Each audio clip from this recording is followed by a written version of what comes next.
정봉주의 정치쇼 3변시대 1부 들어가겠습니다. 원래 2부였었는데 1부가 없어졌구나 진짜. 1부는 네. 오늘 출연료 줘야 되나? 문재인 대통령? 드려야죠. 드려야 돼요? 원래 출연하시려고 하셨던 기자님 출연료 드리셔야죠.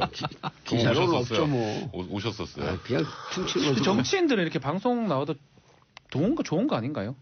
정치인들은 출연료 안 받는 걸로 제가 알고 있는데. 출연료 줘요? 줘요? 줍니까? 텔레비전 안 준다던데 국회의원들은? 현직 의원들은? 네. 우리도 안 주나? 네. 모르겠어요. 선생님이 하는 거죠. 자, 샵1035 짧은 문자 50원, 긴 문자 100원. 자, 허명령 오늘 정봉주 정치쇼 못 듣는 줄 알았어요. 유유. 정수님 씨. 정치쇼 30분 연장해줬으면 좋겠어요. 그렇게 하죠 뭐. 그렇게 하죠 뭐.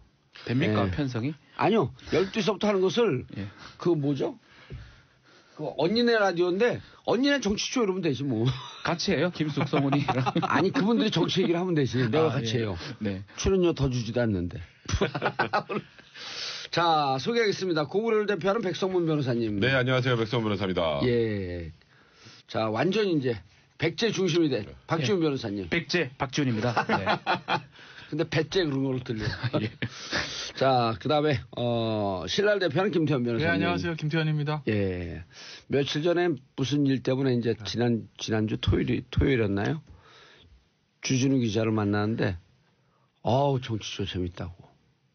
3변시대 재밌다고 그러던데요? 3변시대 재밌다는 건 아니고요. 정치쇼 재밌는데 다 세팅 잘 되는데 그중에 특히 3변시대가 재밌다고. 네. 저도 그래 들었어요. 그건 내가 그랬죠. 제가 봐도 재밌어요. 네. 당신은 법을 잘 모르잖아. 나처럼 법을 잘 아는 사람 재미가 없어 이게. 근데 그 주진우 기자가 칭찬에 인색해요. 세상에 글이라고 하는 것은 세종대왕이 자기가 기사 쓰기 위해서 글을 만든 사람이라 착각하는 사람이야. 칭찬에 인색한데 정치도 진짜 재밌고 재밌어요. 전체가 다 오거나이즈가 잘 돼 있다고. 네. 구성이. 네. 그중에서 특히 3변시대. 3변시대 최고라고 저도 들었습니다. 어떻게 변호사들이 나와서 그렇게 개그맨처럼 재밌게들 얘기를 잘하냐. 그게 귀에 쏙쏙 들어온대요. 다행입니다. 감사합니다. 그래서 제가 그랬죠. 확실한 개그맨도 하나 있고. 그래서 제가 그랬죠. 넌 법을 잘 몰라서 그렇지만 난 재미 하나도 없다. 난 귀에서 통통 낑겨서 나간다 이게. 자, 오늘 박 대통령 발등에 불이 떨어졌어요 이제. 발등에 불이 떨어졌죠. 지금 예, 옆에 TOP도 오늘 좀 힘들 것 같아요. 오늘 그래서. 아니라니까요. 저 TOP 수업하기 오늘 말하기 되게 힘든 주제가 아닐까. 내가 TOP였으면 나한테 돈을 맡겼겠지. 사람들이 못 알아도 정확히 얘기해 줘야 돼요. 아니 우리 3명 변호사 중에 제일 능력이 좋아요. 그래서 우리가 우리 중에 탑이라고 부르는 거야. 감사합니다. 그런 의미라면. 예, 그 탑은 뭐의 약자냐? Tears of 박근혜. 박근혜의 눈물. 이게 탑이에요, 탑. 참 사실 전 이번 그 유영하 변호사가 선임하는 과정을 보면서 이렇게 느꼈어요. 이게 지금 박근혜 전 대통령이 18개 혐의로 재판받고 있죠. 예. 거기에도 뇌물 껴있죠. 예. 근데 그전에는 거기는 삼성 뇌물이죠. 근데 왜 움직이지도 않았을까? 사선변호를 다 사임하고. 근데 지금 갑자기 유영하가 왜 들어왔을까? 예. 이제 생각해 보시면 그것도 뇌물이니까 그것도 추징할 텐데. 그럼 그 전부터 문제가 되는 거 아니야? 이렇게 생각하시는 청취자분들 계실 거예요. 예. 근데 박근혜 전 대통령이 지금까지 계속 일관되게 주장한 논리가 하나 있죠. 난 돈 한 푼 받지 않았다. 예. 그리고 나는 통치행위였고 이건 정치적 탄압이다. 그래서 나는 재판에 응할 수 없다. 그래서 재판 안 오는 거잖아요. 왜냐하면 진짜 박 전 대통령이 주머니에 들어간 건 확인이 안 됐어요. 그 전까지. 예. 근데 갑자기 국정원 특수활동비 상납이 딱 터지면서 이제 어느 순간에 보니까 검찰이 평소에 하지도 않던 뇌물의 사용처까지 알려줬어요. 원래 뇌물은 받은 게 중요하지 그 뒤에 어떻게 썼는지 용처가 별로 중요하지 않죠. 관심이 없죠. 그거는 뭐 범죄 성립하고 전혀 상관이 없는데. 예. 근데 사용처를 검찰이 언론에 알려줬죠. 뭐 주사 아줌마 돈 주고 기치료 아줌마 돈 주고 삼성동 자택 관리비 쓰고 에어컨 비용 관리인 쓰고 돈 주고 그다음에 뭐 또 자기 측근들 또 뭐 휴가비 주고 300만 원 그러니까 완벽하게 완벽하게 개인적 용도로 사용을 했어요. 이걸 왜 밝혔냐면 앞으로 통치행위라고 얘기하지 마. 박근혜 전 대통령이 도덕성을 무너뜨린 거죠. 도덕성 무너뜨리고 이쪽에서 그 특활비 사용한 거 우리 통치자금이었어라고 하는 통치행위 일환이었어라고 하는 그 논리 자체가 애시당초 깨버린 거예요. 검찰이. 앞으로 얘기하지 마. 이제 그러고 나서 1월 4일 날 기소를 했어요.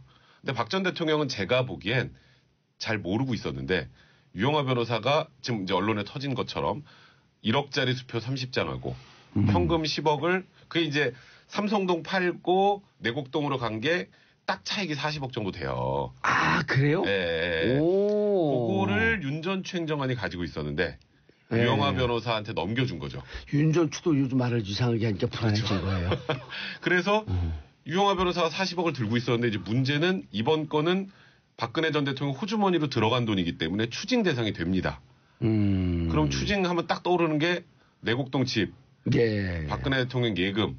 근데 그거 갖고 좀 부족한 것 같은데 보니까 돈이 그 차액 다 어디 갔지?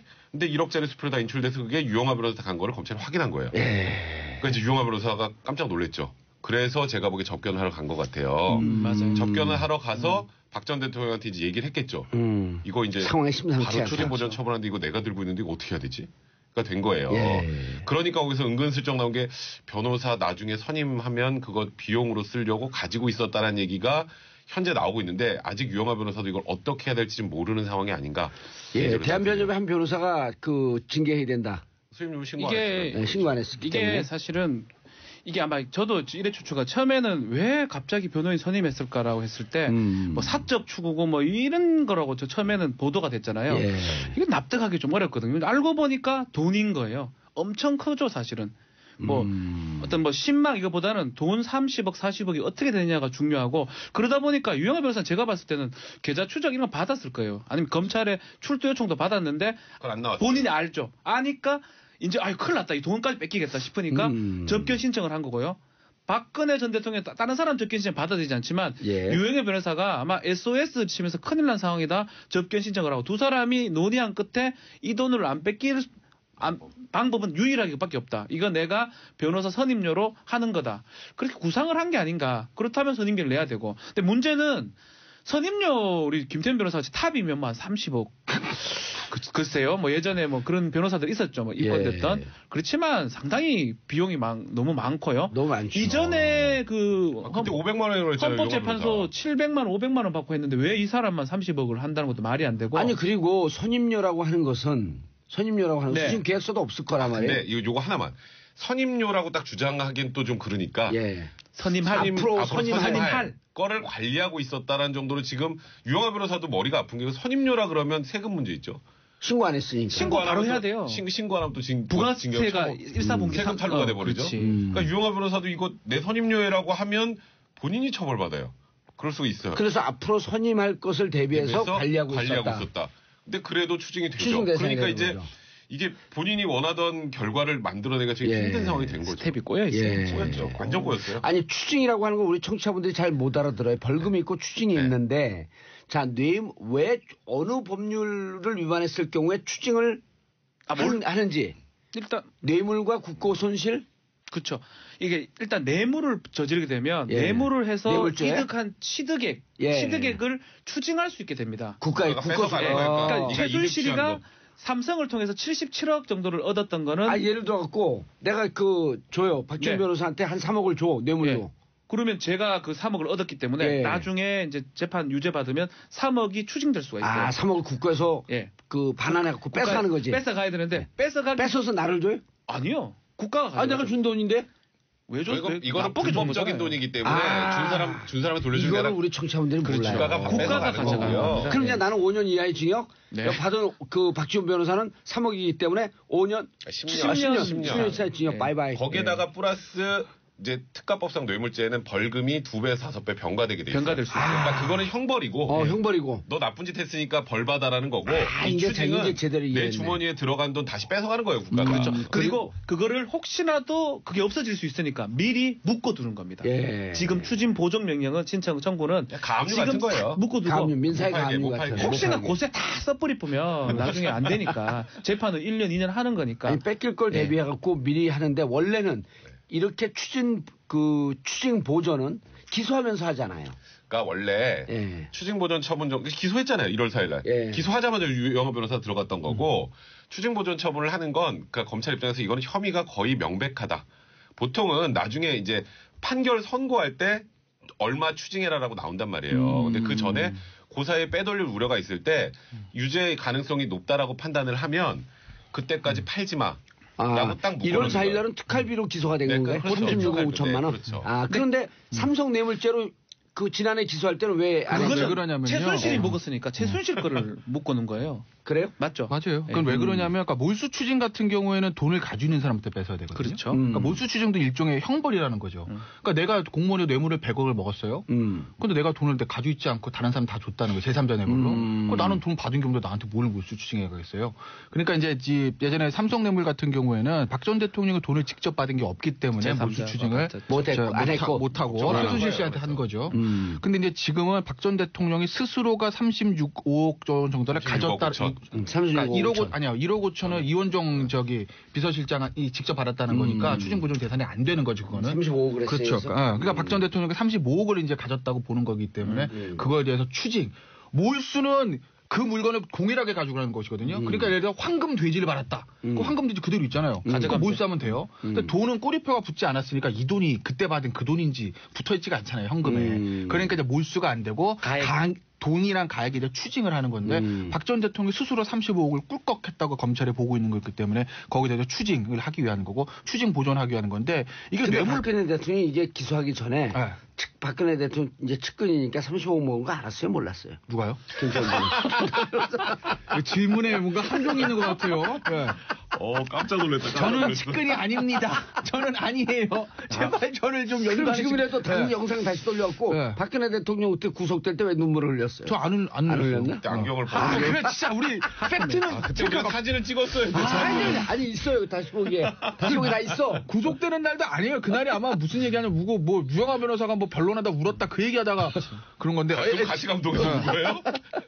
제가 측근이었다면 이 35억 중에 3,500만 원이라도 저한테 오지 않았을까요? 어쨌든 박 전 대통령은 몰랐을 거예요. 왜냐면 이 박 전 대통령이란 사람 캐릭터를 보면 좀 감옥에서 아무것도 안 한다잖아요. 신문도 안 보고. 바람의 파이터. 책 보고 있어요. 바람의 파이터. 최배달 만화책 보고 뭐 아무것도 안 본다는 거잖아요. 대망 다 봤대요. 이제. 그리고 이제 박 전 대통령 가장 큰 문제가 뭐냐면 본인이 한 행위에 대한 위법의식 자체가 없어요. 제가 봤을 때는. 그러니까 이게 원래 딱 터지면 본인이 이게 빠른 사람이라면 이야 뭐 됐네 큰일 났네 어떡하지? 그리고 이 얘기에 대한 거를 유영하 변호사도 애초에 의논을 안 했던 거예요. 유영하 변호사 명색의 검찰 출신 변호사인데 유영하 변호사 유변 사실은 내가 이렇게 특활비 받아가지고 나 옷 사입었는데 어떡하지? 이 얘기 한마디만 해줬으면 유영하 변호사 큰일 났네 하고 이미 조치를 했겠죠. 어느 정도 조치했을 거예요. 최소한 조치를. 근데 그게 집한도 수표기 때문에 그걸 어떻게 뭐 분산 예치하고 지금 할 수는 없지만 최소한 그 중에서 5억은 근데 변호사 성립입니다 하고 계약서 쓰고 꿀꺽 하든지 해서 흩어졌을 거예요. 어떤 형태로든지. 근데 그걸 안 하고 가만히 있다가 유영하 변호사가 그날 아침에 들어갔다는 거거든요. 그 얘기는 뭐냐면 아침에 어느 날? 기소된 날. 오후에 기소가 이제 될 날. 오후에 점심 먹고 한동훈 3차장이 기자들이랑 티타임을 하면서 엠바고를 걸어놓고 오후 3시에 엠바고 풀려서 보도자료 뿌려줍니다. 오후 3시에요 그날. 근데 그날 오전에 유영하 변호사가 들어왔다는 거거든요. 그러면 저는 이미 본인 알았어요. 그러면 그 최소한 검찰의 움직임들이 있고 본인도 나름대로 이 기자들과의 어떤 친분 관계 있을 테니까 누구 기자 한 사람이 내일 한동훈 3차장이 오찬한다는데요? 티타임? 이야. 이거 뭐가 있구나라고 들어갔겠죠. 그런데 박 전 대통령이 국정원 특활비 처음 나왔을 때만 해도 유영하 변호사한테 사실 그거 내가 옷 사입었다. 영화야 어떡하니? 이 얘기 한마디만 해줬을 때 유영하 변호사가 먼저 움직였을 거예요. 근데 그게 아니라 박 전 대통령 이건 뭐 통치자금으로 썼겠죠 하니까 유영하 변호사도 손 놓고 있다가 이렇게 된 거죠. 그러니까 그 기전에는 박 전 대통령 스스로가 이거에 대한 위법 인식들 그게 전혀 없었다는 거죠. 근데 저는 사실은 이제까지 박근혜 전 대통령 관련된 모든 일에 대해서 가장 놀란 게 이거예요. 이 정도였을까? 와. 저는 정말 제가 박 전 대통령 접견할 수 있으면 만나서 물어보고 싶어요. 왜 그랬어요? 접견해요, 갑서 그러면. 그러니까 정말 이건 인간에 대한 궁금. 왜냐하면 모든 사람들이 그래요. 뇌물 받은 공무원도 그렇고 회사 또 해먹는 CEO도 그렇고 뭐 하다못해 성폭행하는 사람도 그렇고 본인이 뭘 잘못했다고 인식이 있거든요. 근데 박 전 대통령은 그게 없다고 저는 봐요. 무슨 근거를 무슨 어떤 인격 형성 과정을 거쳤길래 이게 됐냐라는 거죠. 그러니까 삼성 뇌물죄랑은요 천양지차. 왜냐하면 삼성 뇌물죄는 박 전 대통령 입장에서 보면 쓸 수 있는 카드가 있어요. 방패가. 나 돈 안 받았어. 야, 그리고 계좌야 미래재단이야. 내가 그냥 진짜 문화형성하려고 기업한테 부탁한 건데 그게 뭐 잘못이냐? 그리고 그 삼성 뇌물죄는 기획자가 최순실 씨한테 이쪽 팀이었기 때문에 자기는 시키는 대로 했었을 가능성이 있고 죄의식이 없었을 수 있어요. 충분히 이해가 돼요, 그 부분은. 네, 있을 수 있고 삼성 내부에서도 아니 뭐 그냥 승마 지원인데 이게 뭐가 잘못이야. 내 주머니에 돈 이건데 익스큐즈가 다 되는 측면이 있어 거기는. 그렇죠. 근데 이건 무슨 생각으로 그랬을까? 나라 돈을 빼서. 제가 두 가지를 추측해봤거든요. 아니 이런 거 아니까 영어로 하면 국가 머니 is my money. 저도 그렇게 봐요. 그거예요, 맞아요. 그러니까 그게 이건 진짜 위험한 추측일 수 있는데 자기를 왕이라고 생각하는 게 가능한 네. 거거든요. 아버지 받는 거죠. 이런 얘기들을 제가 예전에 김어준 씨가 2012년 대선 때 닥치고 정치라는 책을 봐서 엄청 많이 팔렸어요. 예. 저도 읽어봤거든요. 근데 그 중에서 제가 딱 인상 깊은 대목이 하나 있는데 제가 정확하게 기억 못하겠는데 이런 내용이에요. 당시 박근혜 후보죠. 김어준 씨와 그 책에서 박근혜 후보 당시에 박근혜 씨의 애국심 자기 인정한다. 뭐 국가와 결혼했던 거 애국심 인정. 그런데 그 애국심의 반론은 국가와 민족과 국민을 생각한 애국심이 아니라 이 나라 내 나라인데 아버지가 만든 건데 내 거에 대한 어떤 소유욕에서 나오는 애국심이라 그런 취지의 글을 써요. 저는 그때도 읽으면서 나름 설득력이 있는 것 같다. 설득력이 있죠. 그러니까 그 반로일 거예요. 그러니까 오히려 생각해보세요. 내가 대통령이에요. 이거 내 옷값이 부족해. 술값이 부족해. 돈 써야 되겠는데? 자식들 뭐 만들어주는데 어떻게 하겠어요? 일반적인 대통령이라면 기업들 목을 칩니다. 이재용 10원만 가져오지? 정몽구 10원만 가져오지? 이걸 대부분 대통령 해요. 이제까지 그래 왔었고. 근데 그걸 안 하고 오히려 국정원 특활비를 가져온다? 근데 저는, 이 발상이 저는 이게 일종의 네. 박근혜 대통령이 심리 상태를 들여다보면 문화지체 현상이 있었을 거라고 봐요. 뭐냐면 그렇죠. 아버지 시대 18년 동안은 개념이 없었던 거예요. 없었죠. 국가행정부, 네. 법원, 네. 그다음에 입법부 이런 개념이 없고 그냥 원하면은 국가 돈을 다 갖다가 쓰는 구조였었는데 맞아요.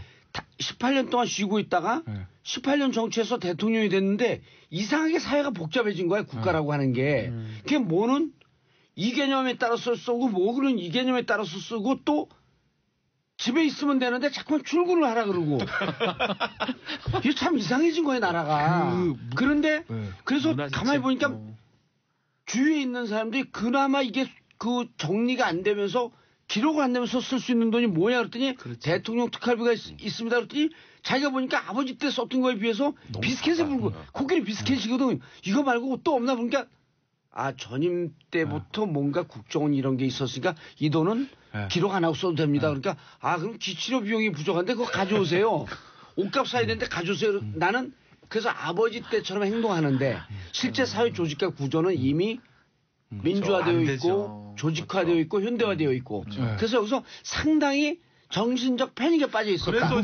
그래서 지금 박 전 대통령이 죄의식이 전혀 없는 거예요. 이게 조금 전에 말했던 것처럼 김태현 말했던 것처럼 이게 얼마나 심각한 문제인지 다른 지금 국정원장들도 그렇고 그리고 지금 뭐 이재만 안봉근 비서관들도 그렇고 관련된 사람들은 다 알아요.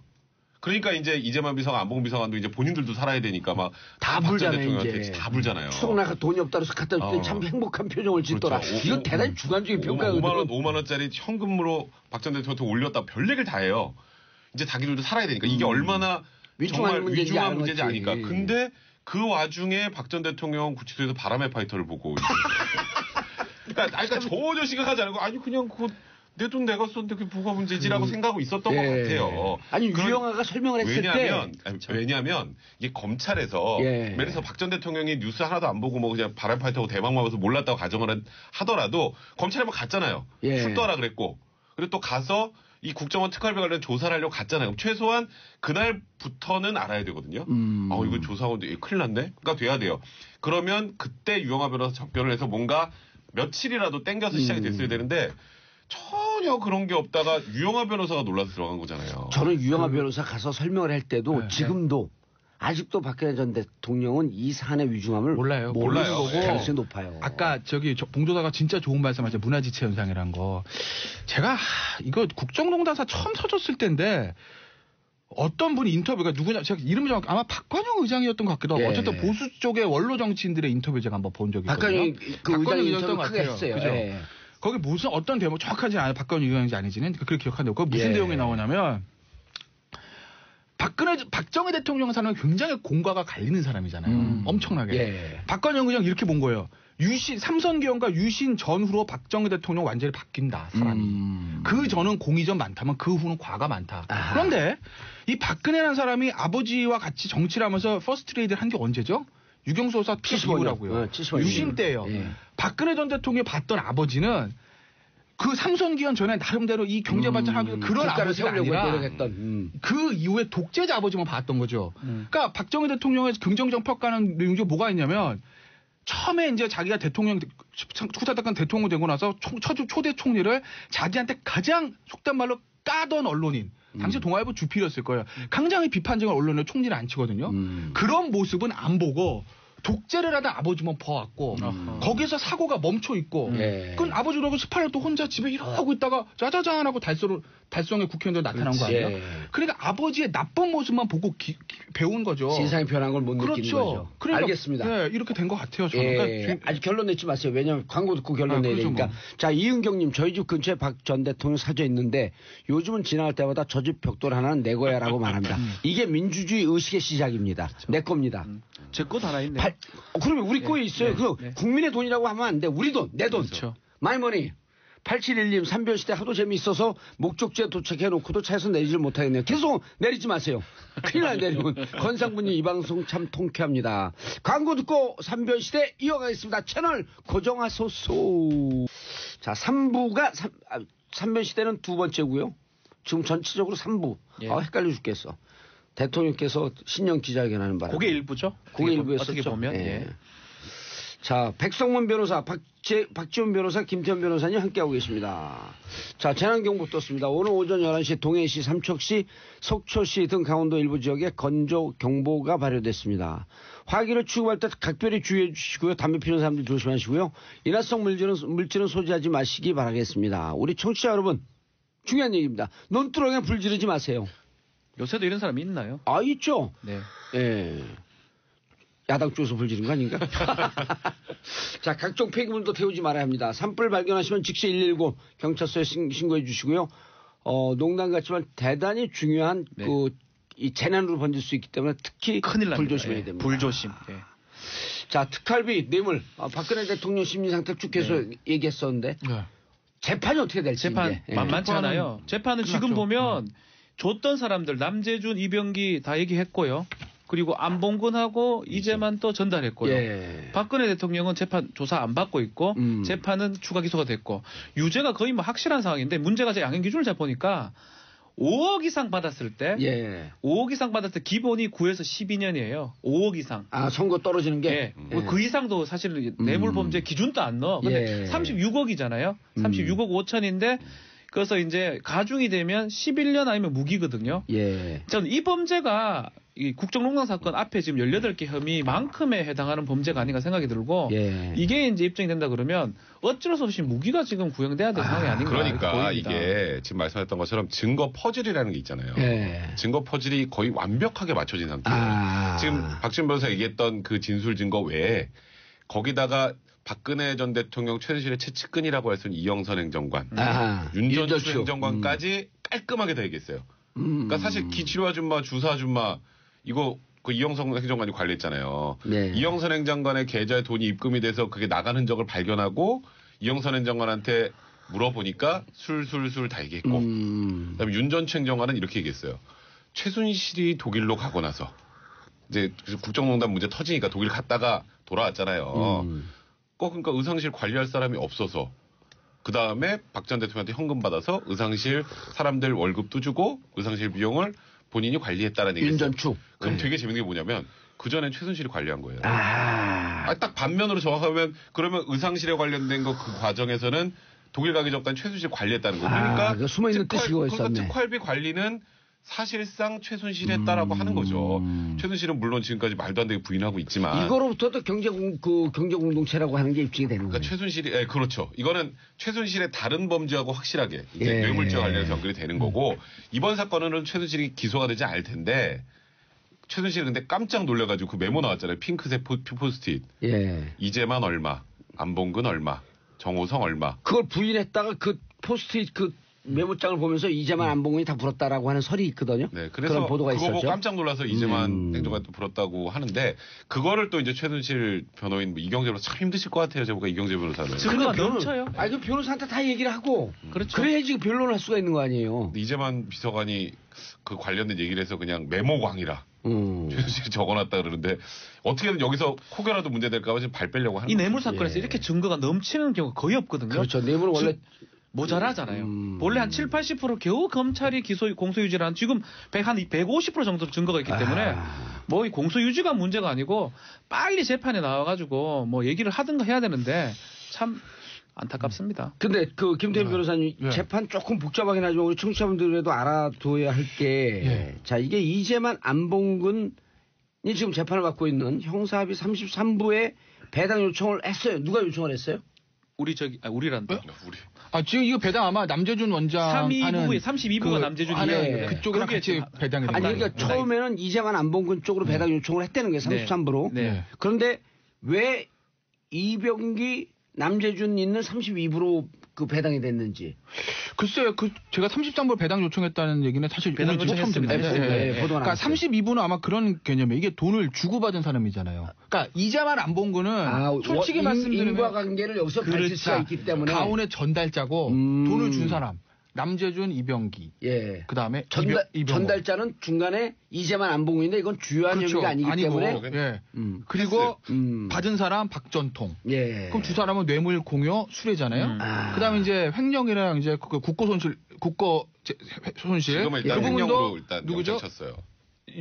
전직 국정원장 3인 박전대로 그도 공범이거든요. 남재준, 이병기, 이병호. 그렇죠. 그 세 사람과 박 전 대통령 횡령이나 국고손실 혐의에 대해서 또 공범이기 때문에 그렇기 때문에 그쪽으로 이제 병합해서 간 거고. 왜냐면 그쪽에서 지금 대가성이나 이런 부분에 대한 어느 정도 심리가 돼 있을 것이거든요. 그러니까 그쪽으로 병합시키는 게 맞죠. 아하. 그래서 그 백성문 변호사님. 네.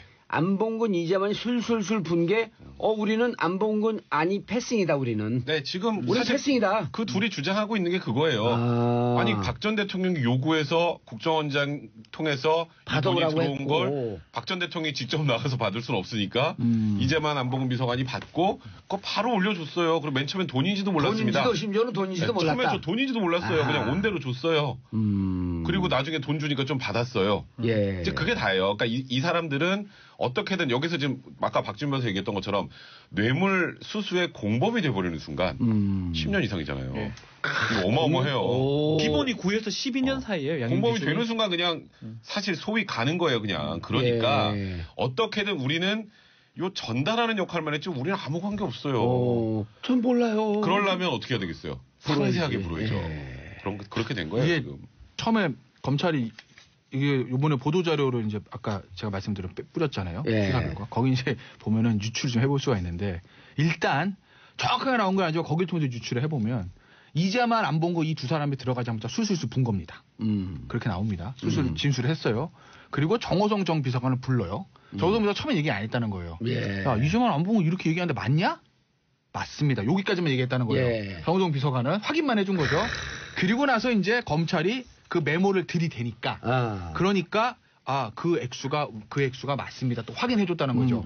정호성이. 아니 그러니까 이재만 안봉근 세상은 다 A 안 써있고 뭐 L이 써있고 J 써있잖아요. 영어도 써있고 막 그래요. 근데 안봉근 전 비서관이 2천만 원 적더라고요. 희한하게. AN. 그러니까 다 두 사람 이정은 1억 3천인데 안은 1억 1천이에요. 왜 그런지 모르겠으나. 어쨌든 그러니까 순서가 그렇기 때문에 이재만 안봉근 이 두 사람이 뭐 검찰이 제 증거 이런 걸 떠나서 일단 들어가는 순간 다 본 것 같아요. 그러니까 그 얘기는 아까 백 변호사 얘기했듯이 큰일 났는 걸 치고 빠지는 맞겠는 걸. 그리고 지금 와서 생각해 보면 이 정호성 비서관 잘 모르겠는데 뭐 정호성 비서관 마찬가지예요. 특히 이 두 사람은 박의 사람이라기보다는 최의 사람이라는 게 맞지 않을까 싶어요 저는. 그 최의 사람일 가능성은 이제 뭐 그거는 뭐 그 기정사실화 된 건데. 그래요?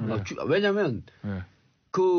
계속 그 돈을 주라고 하는데 줄 이유가 없는데 계속 돈을 주라고. 그게 제가 왜 그래? 제가 이제 놀란 게 이 사건 뭐 놀란 게 딱 여러 가지. 아까 얘기했던 도대체 왜 그랬을까? 무슨 구조로 차라리 기업들 돈을 뜯는 것도 아니고 국고를 빼. 야 이런 간 큰 얘기를 그거 이해가 안 가. 근데 왜 그런 정도의 공천 신청을 했어요? 잘 나가다가 그 얘기는 또 왜?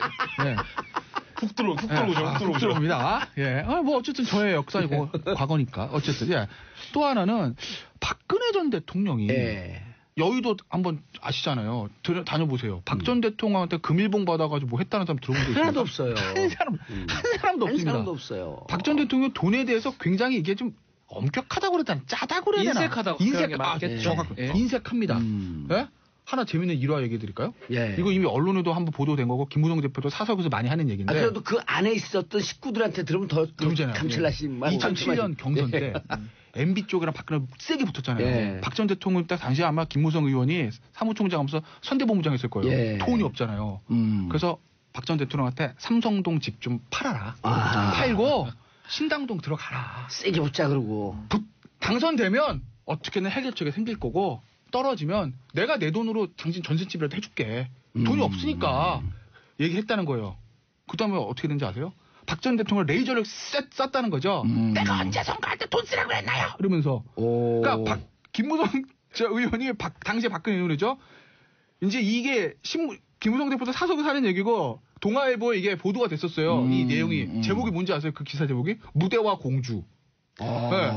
그러니까 무대가 공주로서 멀어지게 된 계기 시초가 여기서 시작이에요. 네. 그 정도로 박근혜 전체도 돈에 대해서 인색하고 뭔가 약간 결벽증 같은 게 있는 사람인데 그런데 3인방한테 돈이 팡팡 줬다는 거예요.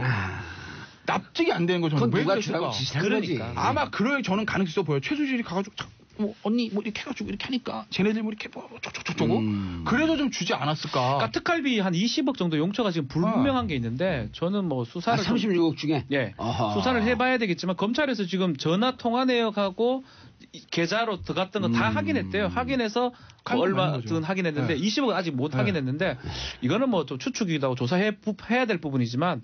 최순실이 관련성이 제일 크지 않을까. 또 하나는요. 생각이 들어요. 옷값이 옷값. 그러니까 옷값 이상하잖아요. 그죠? 이상.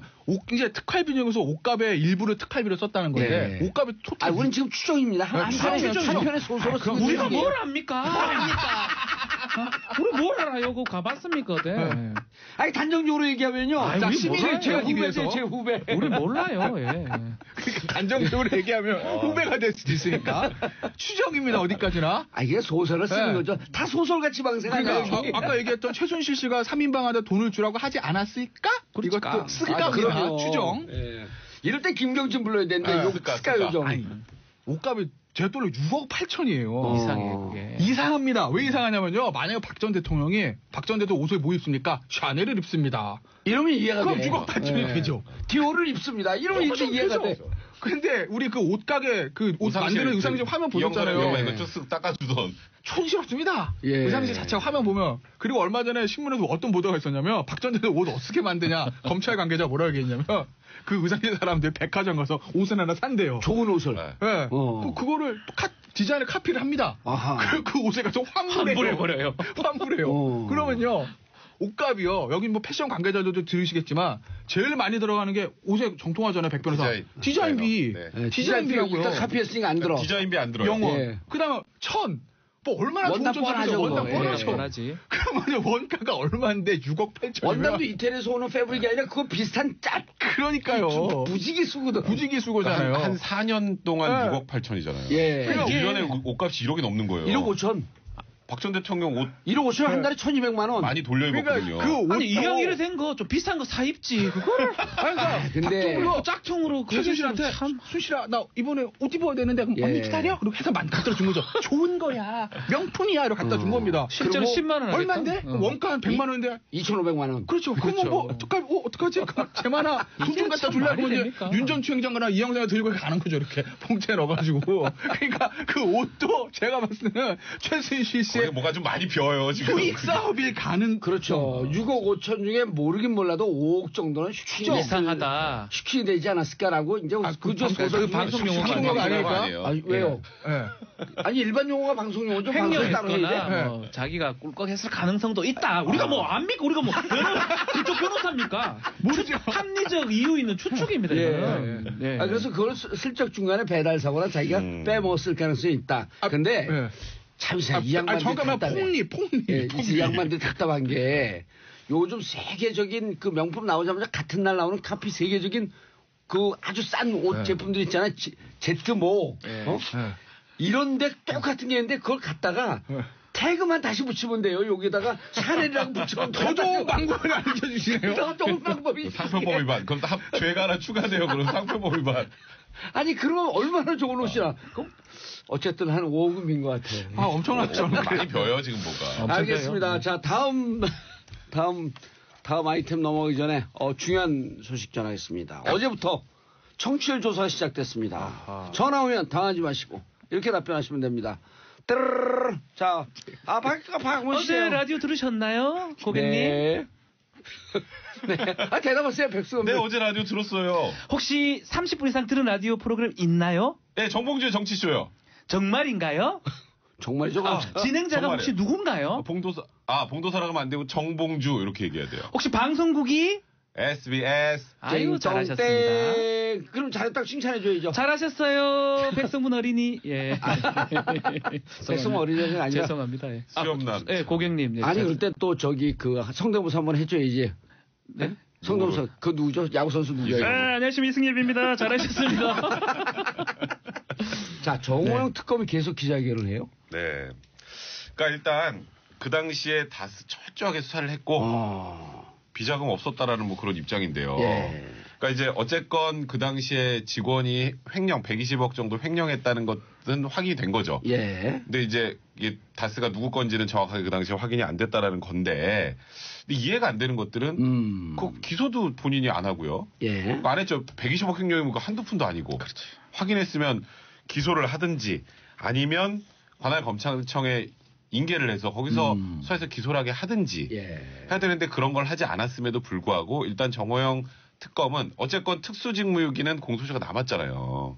아, 그건 몇 년이에요? 그건 2월 21일까지예요. 아, 그렇죠. 10년이니까. 네네, 2월 21일까지예요. 그러니까 정호영 특검이 지금 분위기가 거의 본인을 이제 좀 옥죄어오는 느낌이 들다 보니 일단 언론을 통해서든 어떤 방식이든 그 당시에 내가 수사를 잘못한 게 아니다라는 얘기를 계속 하고 있는 게 아닌가. 약간 심리적으로 쫓기는 게 아닌가. 개인적으로 좀 그런 생각이 드네요. 특수직무유기. 네. 그런데 누가 봐도 변호사들, 법조인들이 봐도 120억 횡령을 발견했으면 그러니까요. 그리고 또 최근에 나온 얘기는 이제 아직까지 그 보도로만 나오지만 그렇죠. 추가로 더 있었다. 그러니까 그 부분은 이제 지금 보도로 나와서 저도 사실 확인을 정확하게 할 수는 없지만 만약에 그 당시에 추가로 비자금이 나왔다는 걸 알고 만약에 덮었다. 그거는 이제 빼도 박도 못해요. 그거는 빼도 박도 못하고. 근데 그 당시에 몰랐던 게 지금 나왔다면 그 부분은 이제 정호영 특검이 빠져나갈 수도 있지만 그 당시에 뭐 예를 들어서 뭐 수사 자료 중에 추가로 비자금이 은닉돼 있는 정황이 나왔다라거나 뭐 이런 게 있는데 덮었다면 그러면 이제 그거는 이제 사퇴하기 이제 싫다. 그러니까 가능성 하나. 네. 그 2007년 대통령 당선이 되고 나서 그 이후에 다스에서 비자금이 돌았다라고 하는 보도도 그런 그렇죠. 추정도 일부 있거든요. 그런 건 지금 공소시효가 다 살아있는 그건 거예요. 다 살아있죠. 그러니까 그게 2008년 이후에 어쨌건 무언가 다스에서 비자금이 나왔고 그게 지금 뭐 다스의 실소유주라고 자꾸 의혹을 받고 있는 이명박 전 대통령이 실제 다스의 실소유주라면 그러면 이제 이명박 전 대통령도 그렇죠. 피해갈 수 없는 상황이 되는 거죠. 그 시점 2007년 12월이거든요. 예. 그 형사소송법 공소시효 규정이 바뀐 날이 12월 21일이죠. 그거 이후에 만약에 범죄를 했던 게 확인이 된다 그러면 공소시효하고 상관없이 재판이 뭐 아니면 기소가 지금 가능한 상황이고 5년이 더 남아 있으니까. 그렇죠. 근데 그 이전이라면 조금 쉽진 않아요. 그래서 이제 검찰이나 이제 이 고발한 입장에서는 상당히 그게 공소시효 아니라고 좀 얘기를 하고 있는데 검찰에서 그 부분을 좀 확인해봐야 되지 또 하나 않을까 추정. 생각이 그렇게 듭니다. 하고 비자금 조성된 게 해외로 나갔다? 이게 그런 얘기도 지금 솔솔 나오기 시작하던데. 이게 가장 큰 죄가 될 가능성이 있어요. 국외조신 재산 도피죄죠. 사실이가. 국외 재산 예. 도피는 공소시효가 긴가요? 깁니다. 형량 자체가 세요. 형량 자체가 15년 세요. 아, 세가. 공소시효도 긴 거네. 예. 참고로 말씀드리면 이재용 부회장 재판하잖아요. 예. 이재용 부회장 측에서 제일 걱정하고 있는 죄명이 뭔지 아세요? 국외재산 국외재산 도피죄. 도피죄. 뇌물 횡령 이런 거 아니에요. 그게 1차 기소 너무 세니까. 1차 영장 청구 때는 구속영장 청구 때는 없었어요. 네, 그렇죠. 근데 2차 때 그렇죠. 국외재산 도피가 네. 들어갔지. 그렇죠. 그 정도로 세니까 예. 앞서 말씀하신 대로 공소시효 문제 때문에 횡령은 공소시효 문제 때는 120억은 종결될 가능성도 있어요. 예. 뭐 그 부분에 대한 판단의 여지는 있겠으나 그런데 이제 만약에 그거 외에 다스 120억 끝이 아니라 뭔가 더 돈이 나왔다. 있다. 아니 120억 중에서도 해외로 나간 게 혹시 있으면 나갔다. 그럼 얘가 그럼 살아있죠. 예. 그러면 공소시효 공소시효뿐만 아니라 그 문제, 정치적 제기. 예. 제가 지난주 말씀드렸던 정치 보복입니다. 이 카드를 못 쓰거든요. 이 박근혜 대통령 똑같아요. 돈 문제가 얽히면 그러니까 우리 국민들이 제일 민감한 게 돈 문제예요. 그러니까 전 대통령, 그러니까 보수 대통령이든 진보 대통령이든 대통령직을 수행하는 와중에서 약간의 탈법적인 행위들. 그거는 어느 정도 그래 뭐 국가 운영하다 보면 그럴 수도 있겠지라고 어느 정도 변명도 되고 이해해줄 여지도 있으나 뭐 잘했다는 게 아니라 돈이 관련되면 그것도 개인의 착복과 관련되면 그거는 우리나라 국민들이 보수 진보 떠나도 용서가 없거든요. 그 부분에 대한 건. 아니 지난해 29일 날 그 탄핵된 정모 씨 그 복권 문제도 훌륭하신 분이요? 아니, 설명 중에 하나가 왜 단독입니까? 그 부분이에요. 돈이 10원도 관계가 없잖아요. 그 사람은. 그러니까 1원이지 왜 10원이야? 1원도 관계 없는. 그렇죠. 그 이제 그때도 보면 또 L모 씨, H모 씨 지금 대통령과 가까운 사람들도 있고 좀 균형을 맞추기 위해서 야당의 정치인들도 넣었을 수 있잖아요.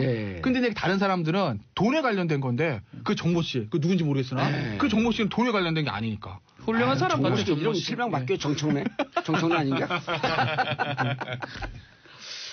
그래서 이게 이제 앞으로 근데 법원 주위에서 다스로 결국은 포토라인에 쓸 것이다라고 하는 얘기가 계속 퍼지고 있잖아요. 그러니까 그 얘기의 소문의 진원지를 정확하게 알 수는 없지만. 사실 그분들도 아마 소설가일 가능성이 없죠. 그러니까 기존에 뭐 무슨 뭐라 그러죠? 김관진 전 장관 뭐 관련돼 있었던 그런 문제들 뭐 댓글 문제 이런 걸로는 사실 이명박 전 대통령을 포토라인에 세우기는 좀 어려웠어요. 그거는. 그리고 그 또 현실적으로 또 거기다가 구속조치 다 풀려났으니까 거기서 라인이 끊겼잖아요. 더 위로 올라가지 못하고. 어쨌든 정치 보복이다라고 하게 되면 그렇게 그걸 어떻게든 빠져나갈 수 있는 것도 있어요. 그래 대통령이 그걸 지시해서 그 1%밖에 댓글 안 달았겠어. 그럼 더 많이 달았겠지. 뭐든 변명할 거리가 있는데 이 다스에서 돈이 이명박 전 대통령에 들어갔다면 이거는 조금 전에 김태현 변호사 말씀하셨던 것처럼 정치 보복이라는 단어를 쓸 수조차 없어요. 그러니까 박근혜 전 대통령도 지금 유영하 변호사의 그 40억을 지키기 위해서라는 측면도 있지만 이 국정원 특활비도 개인이 돈을 먹었으면 그동안에 박 전 대통령이 줄기차게 주장했던 정치 탄압이라는 거하고는 완전히 물 건너버리기 때문에 이건 어떻게든 대응해야 되니까 지금 또 유영하 변호사 검찰 입장에서는 이게 이런 표현이 조금 부적절할 수 있는데 전화위복이 된 것 같아요. 김관진 전 장관들 임관비 실장 임관비 둘 다 나오면서 사실 수사가 어렵게 됐어. 그 댓글 수사는 어렵게 됐는데 오히려 검찰은 전공으로 지금 더 갈 수밖에 없는 상황이고 그러다 보면 그거는 사실 하더라도 정치 보복 얘기를 할 수가 있는데 이 부분은 할 수가 없기 때문에 검찰 입장에서는 수사하는 입장에서는 오히려 이 상황이 더 좋을 수 있다. 더 열심히 하고 이거는 밝혀내면 금액이 상당히 크고 이거는 뭐 하게 되면 구속이 당연히 되는 상황이 되버리고 다스요. 오히려 더 좋은 상황이 됐다고 저는 생각도 들어요. 검찰 입장에서 제 입장이 아니고 검찰 입장에서요. 알았어요. 알겠습니다. 근데 곧 뭐가 나올 것 같긴 한데. 나오겠죠. 우리가 뭐 합니까? 검찰도 아닌데. 나온다 하니까 나온다. 그렇다고 우리가 뭐 검찰 라인이 있어 뭐가 있어. 아무도 모르죠. 그건 누가 압니까? 그 윤석열 중앙지검처럼 잘 나가는 사람들 우리가 뭐 전화한다고 받겠어요? 그렇죠. 우리 알려주겠어요? 안 알려주지. 우리가 붙어보려면 누가 알겠어 뭐. 자, 샵 1035 문자 보내주시기 바라겠습니다. 짧은 문자 50원, 긴 문자 100원. 5142님, 지금 합정역에서 인천 방향 가는 M6724번 버스 타고 있는데 기사님이 정치쇼 듣고 계세요. 저는 휴대폰으로 듣고 있는데 깜짝 놀랐네요. 두 분이 짝꿍이 되셨네. 근데 요즘 버스에서 이렇게 크게 틀어놔도 뭐라고 안 그러나? 뭐라 그래갖고 그 기사님들만 들을 수 있게 작게 틀어놓은 버스가 많다는데. 그럼 버스마다 다르죠. 그거는 뭐. 그러니까 아침 출근 시간 같을 때는 잘 안 틀죠. 이제 자유니까. 낮에는 많이 더 틀어요. 그러니까 우리 시간은 출근 시간 지난 지가 다 틀기 좋은 시간이죠 지금. 그렇죠. 그러니까 아침 방송에 있으면 못 듣는 거예요. 그 크게 틀어놓으세요. 잠도 깨고 좋게. 맞습니다. 아니 박지면 소리도 한 번씩 빡빡 질러. 제가 소리를 지른다고 문자도 받아요 한 번씩. 소리 지르지 말라고. 니 때문에 잠 깼다고 제가 고함 친다고. 니 때문에 잠 깨서 정치의식 수준이 높아졌다고 좋아요? 그 뒷부분은 이제 그렇게 얘기하고요. 자, 판사 블랙리스트. 요 얘기가 우리 지난해 3월에 한번 다뤘거든요. 그때 출연했던 변호사가 부장판사 출신인데 지금은 법무부 국장으로 들어가 있어요. 뭐 아마 이모. 이모. 법무부 국장으로 들어가 있죠. 여기 출연해갖고 블랙리스트에 대해서 판사 출신인데 다 세게 얘기하더라고요. 뭐 얘기해도 이용구 변호사죠. 예, 이용구 변호사 지금 무슨 국장으로 법무부 법무국장인가 검찰국장인가? 정확히 모르겠는데 예, 국장으로 좀 들어갔습니다. 예. 검찰국장은 아니에요. 판사 출신이니까. 예, 법무국장. 감찰인가 뭐 인권인가 여기 중에 하나일 건데. 아니 법무국장 맞아요. 법무국장. 아마 예. 거의 첫 사례죠. 법무부의 국장급을 현직 변호사를 어쨌든. 새로 쓰는 게 더더군다나 부장 판사 출신을 썼던 아마 거의 첫 사례로 저희가 알고 있습니다. 중요 3국 중에 하나라는 거 아니에요? 그렇죠. 법무부 3국 있지 않나요? 1실 3국인가요? 그러니까 뭐 어떻게 법무부의 보면은 탈검찰하고 좀 맞물리는 무조건 검찰이 했던 자리인데. 근데 문제는 이용구 그분님만 판사 출신이고 나머지 국장들이 또 다 검찰 출신이에요. 뭐 어쩔 수 아직까지는 없죠. 예. 알겠습니다. 블랙리스트 얘기 좀 해주시죠. 그러니까 이제 블랙리스트 얘기 처음 나온 게 이제 작년 초에 예. 저 법원행정처의 모 심의관 이모 심의관이 컴퓨터에 블랙리스트가 있다. 심의관이 아니군요. 더 높은 사람인데 어쨌든 거기에 그 블랙 판사들 성향을 분류한 블랙리스트가 있다는 얘기가 나오기 시작했고 그래서 그거에 대해서 양승태 대법원장이 진상조사를 만들어 조사를 했는데 결론은 없다였습니다. 네. 그런데 이제 인권법연구회를 중심으로 해서 무슨 소리냐 있는데 있다고 우리가 다 들었는데 조사해야 된다는 얘기가 있었고 예. 정권이 바뀌고 김명수 대법원장이 취임하면서 이 부분에 대해서 재조사를 실시합니다. 예. 그러면서 이제 재조사위원회가 다시 만들어졌는데 그 법원행정처에 있는 판사들 컴퓨터를 당사자 동의 없이 열 수 있느냐 없느냐를 가지고 굉장히 논란의 여지가 많았죠. 지금 사실 논란의 여지가 있는 건 사실이에요. 근데 어쨌든 열어서 조사를 하고 있는데 문건이 있다라는 이제 보도까지 나왔어요. 네. 근데 이제 여기까지 이제 나온 팩트인데 문제는 아직까지 나오지 않은 거 그 문건의 내용이 뭐냐라는 거죠. 그러니까 이제 문건의 내용이 뭐 블랙리스트는 그렇거든요. 문건이 있느냐도 중요하지만 있으면 그 문건에 대해서 어느 정도까지 적혀 있느냐. 그리고 그걸 가지고 어떤 실행행위를 했느냐 이 부분이에요. 그러니까 예를 들면 청와대에서 이제 문화예술인 블랙리스트 만들었을 때 예. 예를 들어서 교육문화수석실을 궁금해서 야 보자 예를 들어서 귀순 보수 극중 이렇게 썼다 봅시다. 뭐 귀순이야. 오청성 병사입니까 제가? 본인이 그렇게 얘기했잖아요. 예. 박근혜 대통령 도와줘야 되는 거 아닙니까? 이거 과거에 아니, 그래서 도와줘야지 어쨌든. 내가 자료화면 들어봤더니 그렇게 얘기하시긴 하셨더라고요. 아니에요. 그럼 다른 사람 목소리? 예. 어쨌든 갑자기 그런 얘기 하시네. 어쨌든 이렇게 이제 저희도 이제 성향들이 있잖아요. 성향을 분류한 문건만 가지고 있느냐 예. 그걸 가지고 야 수원이 형 인사에 불이익 깎고 줬느냐. 예. 방송 빼 이거에 예. 이 문제거든요. 예. 그러니까 판사 블랙리스트가 그런 거죠. 예. 인사에 끝나요? 불이익이 있었나? 예. 아니 저희가 실제로 행위를 했냐는. 이제 이거는 지금 나온 거기 때문에 그러니까 할 얘기가 무슨 움직임이 거죠? 많으니까. 앞으로가 이제 문제입니다. 다음 주에 할수 있겠네요. 알겠습니다. 판사끼리도 싸우고 있어요 지금 이거. 9067님 삼변시대 만세 정치쇼 만세 전화에 53살인데 이제 세상사 정치사에 눈을 뜨게 됐어요. 감사합니다. 세 분 인사하시고요. 네, 고맙습니다. 예, 알쓸 경제 알아두면 쓸데있는 경제 뉴스 더하겠습니다. 정철진 경제평론가. 네 안녕하십니까. 예. 네. 미모만 있는 줄 알았더니 컨텐츠로도 승부하는 권혜리 SBS 보도국 기자. 안녕하세요. 예. 얼굴 빨개지셨어요. 잘 빨개져요. 예. 술 드실 때 멀쩡하던데 안 빨개지던데? 약간 특이 체질인가 봐요. 술 먹을 때 안 빨개지는데. 아유, 파운데이션 많이 바르고 와서 그런 줄 알았던데? 그렇게 많이 바르지 않았습니다. 요만큼 발랐습니다. 알겠습니다. 자, 첫 번째 이슈 정철진 평론가님. 네. 암호화폐, 이 가상화폐 투기, 예. 과연 규제는 가능할까라는 주제를 뽑아왔습니다. 네.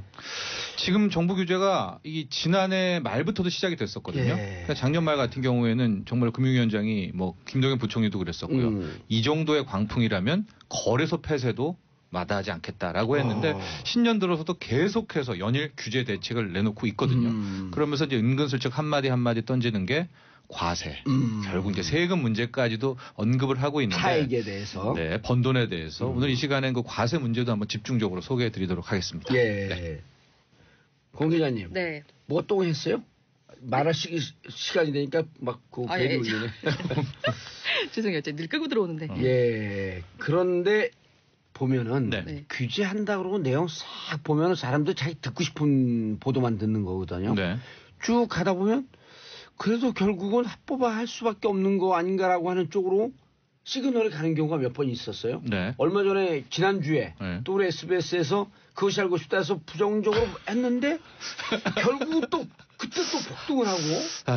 그러게요. 저도 이제 그것이 알고 싶다를 잘 봤는데 예. 제가 어제 프로그램의 목표라든가 의도라든가 또 정확히 파악을 했는데 딱 다음 날 저도 와 봤더니 시장 반응은 뭐 조심해라 주의해라 이런 것이 아니라 그 팩트들 대화 도중에 뭐 3억이 올랐네, 불가. 그런 팩트 하나씩이 쫙 퍼지면서 참 그런 것만 듣고 싶어 하는 거거든요. 그렇습니다. 또. 예, 그런 와중에 정부가 지금 규제책을 내놨는데도 그거 역시도 지금 안 될 것이다라는 쪽으로 굉장히 많이 규제책을 해석을 하고 발표할 있습니다. 때마다 이거 그 시장 반응은 오히려 그렇습니다. 활성화돼요. 예, 그래서 일단 두 가지 사안으로 일단 접근을 해보고 싶은데 예. 이번 주에 시작한 게 뭐냐면은 이제 금융위원회에서 가상계좌를 전체 다 열어보겠다. 특별 검사를 시작한다는 거거든요. 이게 뭐냐면은 현재 시중은행 6곳에서 우리가 이제 거래소 회원가입 아이디를 하면 일단 가상계좌를 받고 거기다 돈을 넣고 거래를 하는 거 아닙니까? 예. 그런데 일단은 금융위원회에서 이 가상 계좌들을 다 한 번씩 열어보겠다라는 겁니다. 아니 신규 가상 계좌는 지금 못 만들어요. 못 이제. 만들어요. 예. 예. 그러니까 이제 기존에 했던 것을 싹 받아다가 한다라는데 근데 크게 두 가지죠. 왜 이런 작업을 하느냐. 첫 번째는 언제 오래 있을지 없을지 모르겠지만 만약에 실제로 과세를 한다면 거기에 대해서 근거를 한번 파악해 봐야 될 거 아닙니까? 예. 정말로 뭐 누구는 100억 벌었다, 20억 벌었다, 300억 벌었다라고 하는데 그런 사람들이 정말 있는지 이제 그거를 사람으로 보는 거가 아니라 이제 계좌로서 일단은 확인해 보겠다라는 게 하나가 있고 또 하나 이 가상계좌 특별검사의 핵심은 뭐 제가 들은 루트로는 이 증여라든가 이 탈세에 대해서 한번 파고들겠다라는 겁니다. 이게 그러니까 뭐냐면 그런 불법적인 행위가 벌어질 수 있는 개연성이 무척 높잖아요. 첩보가 엄청 입수된 건데 아주 간단하게 우리 방금 전에 봉도사랑도 얘기를 했지만은 이게 이제 디지털 지갑이라는 게 있고 디지털 지갑의 어드레스 주소만 있으면 끝나는 거예요. 익명성이거든요. 그러니까 아버지와 아들이 있는 겁니다. 아버지가 뭐 막말로 비트코인 한 200억을 사요. 그런 다음에 그것을 아들 디지털 지갑 어드레스로 송금을 딱 해요. 그다음에 아들도 자기 돈을 일단 왔다 갔다 하는 거예요. 그러면서 자기가 그러면서 들어가서 벌었다. 예, 그러고서 차익을 하고 너 200억 어디서 났어? 내가 뭐 3년 전에 들어가가지고 이게 뭐 내 돈 1,000만 원이 됐다라고 얘기를 할 근거가 있는 거거든요. 근데 그거를 추적하기 어렵게 이쪽 저쪽을 막 돌아다니면 실질적으로 너무 복잡해서 추적을 못 한다는 거예요. 그렇죠. 그래서 그런 첩보가 입수됐으니까 이참에 더 이게 거미줄처럼 왁 세탁이 되기 전에 일단 그 증여 부분에 있어서 좀 확인할 게 있어서 이 가상계좌를 열어보는 그런 작업에 돌입하지 않았나 이렇게 보고 있습니다. 일단은요. 일단 그런 불법적 행위에 대해서는 끝까지 추적을 해야 될 거 아니에요. 그렇죠. 그게 확인이 되면 그 증여를 불법으로 했다라는 것은 이거는 명백한 거 아니겠습니까? 그럼요. 그 처벌할 수가 있기 때문에 처벌할 이거는 수 있고 또 가능한 과세를 거죠. 해야 되고. 그렇습니다. 그런데 이제 이거와 다르게 두 번째 과세, 대한. 수익에 대한 과세는 이야기가 굉장히 조금 복잡해요. 일단은 이제 과세를 한다라는 것은 입법이 필요합니다. 근데 세법에다 넣어야 되잖아요. 과세할 수 있는 과세 대상에. 화폐에 대한 지금 형법 세법 규정이 하나도 없네. 그렇죠. 암호화폐라는 거가 대한민국 법 어디에도 없거든요. 그러니까 시작을 암호화폐란 뭐를 말한다라는 이제 정의부터 들어가야 되는 입법 과정이 필요한데 이것은 우리 당국의 목표와는 완전히 다르죠. 우리 금융당국이라든가 정부는 무시하고 싶거든요.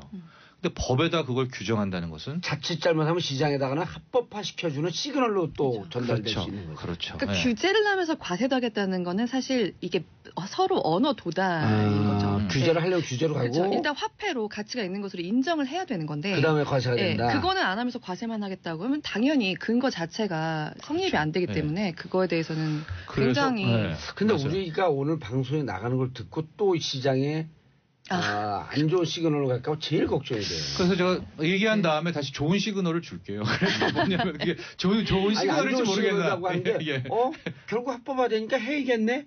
이런 식으로 그렇게 오해를 하지 말고요. 현재 상황을 제가 그냥 적나라하게 전해드린다. 근데 1차 난국이 입법. 근데 입법을 했다고 하더라도 2차 또 장애물이 있는 게요. 과연 그러면 무슨 세금을 부과를 해야 되냐라는 겁니다. 일단은 이 암호화폐라는 것을 하나의 상품으로 본다면 이게 부가가치세거든요. 근데 이게 상품은 아니잖아요. 자본소득세로 봐야 되지 않아요? 그게 주식인가요, 그러면? 이게 주식 성격도 아니고 결과적으로 화폐로 보는 게 맞죠? 화폐로 보면은. 화폐로 봐야 됩니다. 예. 그런데 그럼 화폐 가격이 오른 거 아니에요? 뭐 100만 원이 100억이 됐다라는 거죠. 쉽게 얘기해서 달러의 환율 조절하면서 달러 사고 팔고 하면서 차익을 본 거거든요. 정답. 그거죠. 바로 이게 환차익이 난 거잖아요. 화폐로 규정하게 되면. 근데 여기서 맹점은 뭐냐면 우리나라는 현재 뭐 달러 외화예금이라든가 외화예금을 봤을 때 그 환차익 부분에 대해서는 비과세를 해주고 있거든요. 그러니까 이런 얘기를 하면은 오히려 더 합법화시키는 시그널로 가지 않냐 이런. 그러니까 그것도 있고 화폐로 인정했을 경우엔 형평성 논란이 나온다. 왜냐면 달러, 유로, 엔화는 환차익은 비과세해주면서 비트코인, 리플, 이더리움은 화폐라면서 얘에 대한 환차익은 왜 과세를 하느냐라는 문제가 있기 때문에 첩첩산중인데 그래서 제가 독일의 사례를 하나 보면 독일은 이걸 기타 소득으로 빼놨더라고요. 그러니까 이거 복권 당첨 같은 거다라고 해가지고 인정을 하되 약간 궤를 다르게 딱 넣기 때문에 중립지대 던져놓은 거네. 그러니까 세금 걷어야 되겠고. 왜냐면 우리도 100억, 200억이 나왔지만 독일인 뭐 누구라고 할까 한스 같은 애도 지금 걔도 한 2, 30억 벌었을 거 아니에요. 뭐 100억씩 그쪽 독일. 한스는 누구예요? 독일인의 투자자 같은 애들도. 그러니까 독일 정부도 프랑켄슈타인 얘도 좀 벌었을 것 같아요. 프랑켄슈타인? 예, 독일 아닌가 걔는. 그러니까 독일 정부는 그걸 가만히 못 놔둔 거예요. 그래서 잽싸게 이제 기타 소득으로 해서 괴벨스도 좀 벌었을 것 같아요. 괴벨스. 그런 차원에서 돈까지 벌면 안 되는데 그분이 접근을 해야 되기 때문에 죽었죠 괴벨스는. 다른 괴벨스가 있겠지 뭐 또. 있죠. 동명이인이 있네. 그래서 우리 투자자 여러분들 제가 살아있다는 음모론도 세금 못 걷어라는 얘기를 한 것이 아니라 힘든 점은 항목을 기타 소득이나 이런데 다른 나라 한 것을 보고 그렇습니다. 왜냐하면 현재 기획재정부 TF팀에서 과세를 목표로 좀 연구 중인데 제 기자 경험상 이렇게 TF팀 기재부에서 했다라면 어떤 식으로든 솔루션은 나올 겁니다. 그래서 어렵기는 하지만 정말로 투기 광풍이 이어진다면 과세를 하는 쪽으로는 갈 거예요. 우리 정부의 그동안 금융당국의 이제 행태를 보면은 그런 점은 함께 말씀드리고 싶습니다. 그런데 1월 4일날 우리 아들이 군대 갔는데 군대 가기 전에 아빠 애들 다 해요. 이거 진짜 문제고 그러더라고요. 근데 우리 그 애들은 막 투기성 이런 게 없으니까 너는 그랬더니 저는 막 돈 그렇게 버는 게 별로 관심이 없어요. 그러는데 다 안 되는 거야 주위에서. 대학생들은 정말 안 하는 친구를 못 본 것 같고 댓글을 이렇게 보니까 노동에 대해서 환멸을 느껴요. 막 이런 노동 막 자괴감을 느껴요. 이러려고 노동했나 막 하는. 왜냐 거기서 벌었다는 사람들이 있으니까. 근데 실질적으로 손해 보는 사람들도 많잖아요. 아니에요. 그게 약간 다른 게요. 최근에 한 설문조사 보셨으면 알겠지만은 이제 직장인 관련해서 설문조사를 하나 했거든요. 근데 현재 10명 중 4명 정도의 직장인들이 이걸 투자를 하고 있다. 근데 대학생들 빼고. 이렇게 나가면 6명은 안 하는 6명 그럼 우리도 해야겠네. 이렇게 자꾸만 갈까봐 이게 걱정해요. 정확히 뭔지도 모르면서 되게 불안한 거죠. 나만. 근데 어쨌든 현실은 그대로 전해드려야 되니까요. 그런데 그 투자한 3명, 4명 중에서 7명, 8명은 수익을 봤다. 10명 정도가 그대로다. 손실을 봤다는 것은 100명 중 지금 한 8명 정도가 응답을 했어요. 근데 이게 아니야 거짓말일 거라고 하는데요. 차트를 보시면은요. 가령 비트코인이라든가 이더리움 차트를 보시면 짧은 기간, 단기간 1년 내에 우리가 추세대라고 하죠. 쭉 오르는 이 추세대에서 벗어나질 않은 거예요. 맞아요. 그러니까 손실을 누가 봤다? 물을 타면 다시 이게 수익이 됐다라는 거죠. 지난해 1년 동안 봐도 비트코인 1,400%가 올랐으니까. 그렇죠. 하고 그게 막 급등락이 없이 갔기 때문에 실은 지난 1년간에는 이 통계가 맞습니다. 근데 제가 이것 때문에 하라는 게 아니라 그런 시절이 1년이 있다라는 건 이제 점점점 그렇지 않은 구간도 다가오고 있다는 것을 항상 인식하셔야 됩니다. 그래서 개미분들은 정말 손실을 보신 분들도 계시는 게 물을 탈 수 있는 사람은 자본력이 있는 사람이죠. 근데 버티지 못하고 폭락할 때 그러니까 자기가 필요한 돈까지 좀 끌어서 넣고 하신 분들은 나올 수밖에 없잖아요. 나온 다음에 떨어지고 나면은 그러니까 자본력이 있는 사람하고는 이게 상대가 되지 않으니까 이건 좀 잘 생각을 해서 하셔야 되는 건 정말 맞는 것 같아요. 그리고 저를 포함한 구투자자들 있잖아요.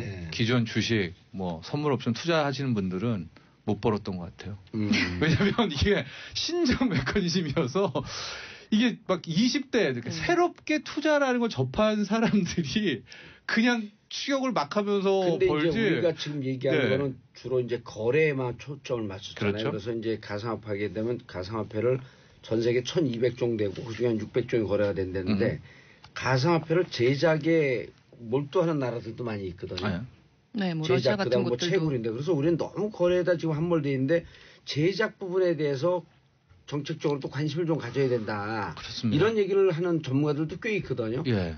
그리고 우리 모 대학 같은 경우에 뭐 어떤 연구소랑 합쳐서 코인 하나를 이제 냈는데 그게 이제 인기가 좀 있어야 되거든요. 마케팅도 홍보도 해야 하고요. 한 20위권 안에 거래 20위권 안에 들어야 되는데 도그 코인이라고 개 코인이 있는데 그건 또 지금 뉴스 몇 번 나오면서 또 투자자들이 붙어가지고 우리나라 가서 만든 거예요? 아니죠. 그 외국 사람이 만든 거예요. 개 코인, 도그 코인. 그러니까 기존의 비트코인을 좀 나는 저게 싫어라고 해서 반대로 또 하나를 우리나라 사람이 만든 건 무슨 표현이에요? 제가 이름은 정확히 모르는데 성균관대 연구팀이 만들어가지고 지금 아마 예. 상장은 돼 있을 걸로 그럼 제가 알고 조선 있습니다. 코인인가? 우리도 네. 그렇죠. 좀 그래요. 개발 쪽으로도 힘써야 되는 건 맞습니다. 예, 알겠습니다. 권혜리 기자님. 네.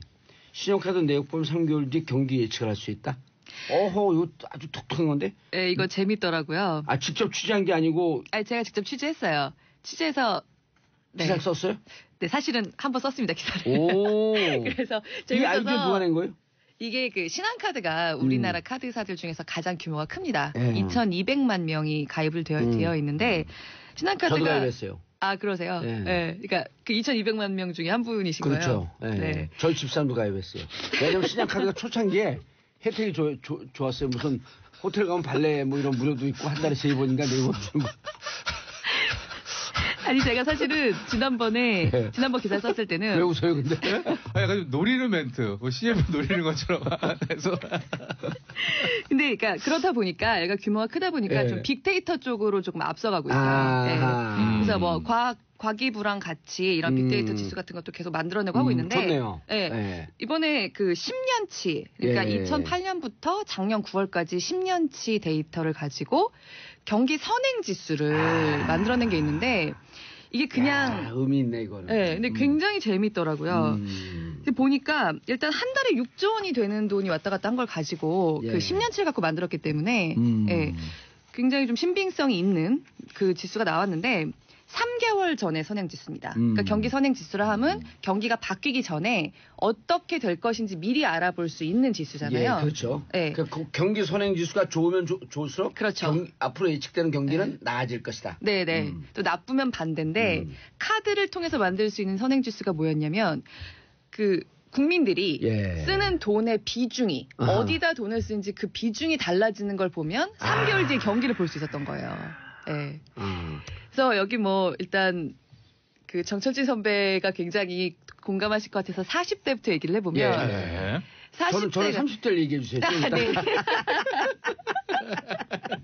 예, 40대. 네. 예. 이거는 비중을 본 거예요. 어. 그러니까 40대들이 쓰는 돈의 비중이 어디에다 많이 컸습니까? 쓸 수 있게 쓰고 아니고 그 그렇죠. 총량에서 그렇죠. 어디에 본인이 비중을- 쓸 수 예. 있는 돈에서의 예. 비중. 그러니까 운동을 하면 예. 수영이나 테니스 이런 걸 또 배운다든지 그런 데 예. 쓰는 돈이 많이 나가면 3개월 뒤에는 경기가 좋아졌습니다. 아. 40대가. 근데 반대로 운동에 쓰는 돈의 비중이 줄어들고 약값이나 건강 제품, 예. 비타민 같은 거 사는 것의 비중이 늘어나면 3개월 뒤에는 경기가 나빠졌어요. 그러니까 한마디로 좀 여유가 있고 여윳돈이 좀 있고 할 때는 좀 적극적으로 자기 인생도 좀 즐기고 웰빙도 하고 하면서 이렇게 운동을 해서 그 건강을 챙기는데 예. 안 될 때는 그럴 여유가 없는 거죠. 그냥 극한은 몸이라도 그렇죠. 안 아프면 살아야 되겠다 하면서 아파져야지만 약을 사 먹고 예. 아니면 야 나 몸 좀 챙겨야겠다 싶으면은 그냥 비타민 사 먹고 약간 짠하더라고요. 근데 전혀 공감이 안 되시는 아니, 거예요. 왜냐면 왜곡이 있을 것 같아서. 네. 술값과 연관이 됐을까 하고 술값 쓰는 비용. 그게 20대요. 20대는 술을 많이 먹고 약간 유흥을 20대가 많이 하면 경기가 그다음 3개월 뒤에 좋아졌어요. 그러니까 이게 연령대 뭐 성별에 따라서 나 20대 맞네 그러니까. 저도 이 그리고 신한카드 남성이요. 가입자인데 이게 연령대를 남성들이 네. 유흥주점에 쓰는 돈이 많아지면 3개월 된 경기가 좋아졌고요. 여성들은 백화점에 돈을 많이 쓰면 3개월 된 경기가 좋아졌어요. 네. 아니, 근데 20대, 왜 20대 외국을 경우. 말했냐면은 제가 12월에 헬스클럽 등록했거든요. 예. 네. 하고 운동화도 샀거든요. 근데 지금 이번 1월에 아니. 너무 아파가지고 병원을 막 계속 예. 갔어요. 그러면 이건 어떻게 되는 거예요? 아니 제가 사실은 그러니까 겹칠 거야지. 플러스 마이너스. 그러니까 작년 12월, 그러니까 한 달 전 같은 경우는 좀 3개월 뒤에 경기가 약간 낙관적이다라고 얘기를 할 수 있는 부분이 조금 있거든요, 사실. 아니 제가 왜 가져왔어요. 그러냐면 제가 네. 올 그 지난해 12월에 송년을 많이 가니까 네. 가면서 식당에 네. 그 고급 식당, 중급 식당 그 일반 일반 식당. 식당 네, 이렇게 네. 갖고 물어봤는데 고급 식당은 예년에 비해서 체감이 좀 좋아졌어요. 중급 식당도 좀 낮아지는 것 같습니다. 근데 서민 식당은 별로 못 느끼겠어요 하는 걸 이건 보고 문제네요. 그러고 보고 그래서 서민들의 삶은 팍팍해지고 오히려 중상층은 좀 나아지는 거 아닌가라고 하는 그런 예측을 했거든요. 예. 근데 중상층의 경제 비용이 높잖아요. 선행 지수는 지금 좋아지고 있어. 근데 문제는 중산층 이하의 서민들의 삶은 그렇죠. 바뀌지 않고 있다는 거예요.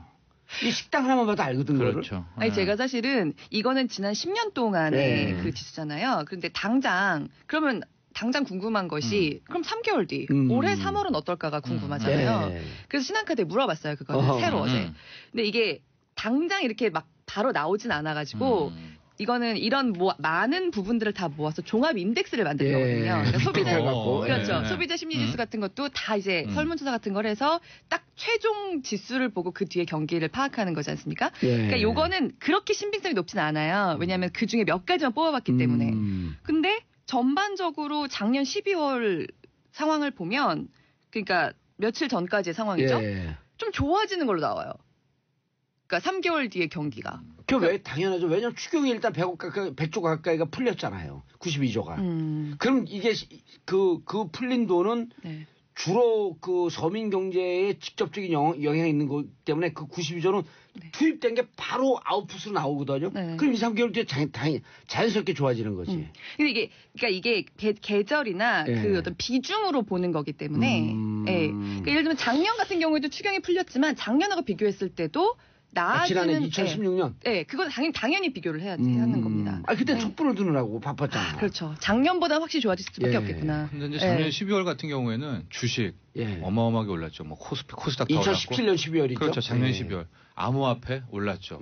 부동산도 정부 규제를 했지만은 올랐고. 뭐 이게 다 돈이 오르니까 도는 상황이었으니까. 그렇기 때문에 더 자신감은 있었을 것 같아요. 권혜리 기자 말대로. 왜냐면 경제는 심리이기 때문에. 네, 심리기 때문에 좀 썼을 것 같습니다. 네. 그래서 그러네. 이거는 예단할 수는 없지만 왜냐하면 종합지수를 낸 건 아니기 때문에 몇 가지를 보면 12월로 보면 우리 4월은 괜찮을 것 같다는 예. 식의 몇 가지 사인들이 좀 나오긴 했어요. 아니 그리고 3월, 4월은 또 상대적으로 좋은 게 신학기이기 때문에 네. 학교 들어가는 신입생들에서 투자를 조금씩 하거든요. 돈이 그렇죠. 도는 시점이지. 이제 이게 3월을 보고 그럼 6월에 어떻게 갈 것인가. 여행하고는 어떻게 상관이 없어요. 여행 비용으로 쓰는 30대요. 거. 30대가 여행을 많이 가면 그거는 좋은 사인이었고요. 예. 반대로 대중교통을 이용하는 게 많아지면. 많아지면 예. 그거는 이제 안 그다음에 좋아지는 불황이 온다. 그렇지. 그리고 재밌는 게 아까 예. 식당 얘기하셔서 경기에 굉장히 민감한 업종이 하나 있었어요. 예. 일식집이요. 제가 물어보다가 다 일식집이에요. 아, 그렇죠. 세 군데가 다. 일식집들이 못 버티고 폐업을 하면 경기가 나빠지는 예. 거고요. 일식집이 늘어나면 3개월 뒤에는 경기가 좀 회복되는. 전체적으로 일식집은 늘진 않아요. 지금 우리 사회에서. 경기가 이렇게 그 지속적으로 암울한 상태는 계속 가는데 여기서 조금씩 나아지고 좋아지고 하는 상태고. 이게 원래 제대로 뽑으면은 전월에 비교해서 계속 뽑는 거예요. 예. 그래서 가맹점 수를 보는 거거든요. 왜 일식집이 그렇게 민감하죠? 회식 같은 걸 많이 해서 그런 게 아닐까요? 단가가 세서 식당들 그런 거 아닙니까? 중에서도 일식집이 상대적으로? 특히 그렇더라고요. 그렇죠. 이번 회식 일식으로 가자라는 것은 굉장히 좋았을 예. 때나 외치죠 보통. 삼겹살이 제일 아래고 그다음에 그 수입 소고기가 고위고 국산 쇠고기가 고위고 그 위가 일식집이니까. 아니, 그럴 수도 있어요. 예. 왜냐하면 또 우리 너무 호텔이랑 디테일하다. 호텔이랑 커피 자, 요식업 전문점을 주시자, 요식업. 그렇지.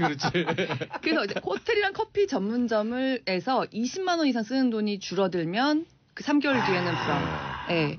이게 호텔이랑 커피 전문점을 많이 가면 호황. 3개월 뒤에. 여기서 그 측정하지 않은 예민한 게 하나 빠졌어요. 뭐죠? 이 신한카드는 발레 무료로 된 데가 많거든, 호텔에. 한 달 3번 내지 4번. 발레 무료로 이용하는 횟수가 많아지면 선행지수가 좋아지는 거고. 그게 근데 그게 아마 연간 횟수가 있어가지고 예. 또 약간 아니 앞에 4번 주어지는데 다 썼을 경우 다 썼을 경우 안 쓰는 경우가 많거든요. 단기간에. 예. 저 마음 아픈 것도 하나 있어서 지금 좀 얘기하고 예. 싶은데 20대들이 예. 노는 거 많아지면 소화이랑 했잖아요. 예. 근데 20대들이 편의점에서 끼니 때우는 게 많아지면 3개월 된 불황이었습니다. 예. 아, 예. 그리고 애들이 학원에 등록을 하면 호황이에요. 3개월 뒤에. 근데 학원을 많이 안 끊고 책으로 공부하면 책을 많이 사면 또 예. 불안이고. 네네. 학원을 못 가고 책으로 주로 하고. 저 빅데이터가 재밌네. 예. 근데 이거는 그 과기불황 해가지고 그러니까 인덱스가 아예 만들어진 거기 때문에 굉장히 신빙성이 좀 있는 자료거든요. 다음에 청취율과 선행지수 한번 조사해보죠. 정봉조 정치쇼 어제부터 했거든요. 네. 청취율이 올라가는 것과 그 3개월 뒤 선행지수 이런 거 한번 좀 조사해 보시죠. 호황이어야 되는데. 정치쇼를 많이 들으면 정치에 대한 관심이 높아지는 거기 때문에 호황이 될 수밖에 없어요. 자, 그런데 시간이 다 됐네. 네. 우리 인텔 얘기는 하지 못했는데. 자, 두 분 인사하시고요. 인사하세요.